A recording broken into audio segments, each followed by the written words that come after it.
Naniniwala ang aktor na ang pagtangkilik ng masasarap na pagkain ay nagpapaganda ng isang romantikong relasyon.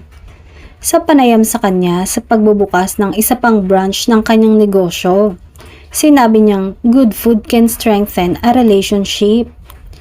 Good food, may proseso dyan eh. Gagawin nyo ba yung good food? Bibili nyo ba yung good food?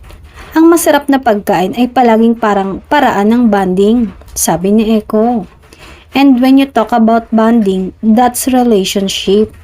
In a relationship, food should be good. Parang ganon, di ba? I think it's very important because it's a way of strengthening your relationship. Dagdag pa niya. Sa kasalukuyan ay nalilink ngayon ng aktor sa Asia's rising star na si Janine Gutierrez. At talaga namang kumunik ang kanyang sinabi tungkol sa pagkain at relasyon. Madalas na pagkikita ang showbiz couple na kumakain sa labas or nagde-date.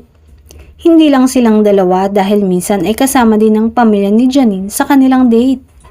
Ginagawa nilang bonding ang pagkain sa labas at naniniwala ang aktor na isa itong paraan sa pagpapatibay ng relasyon.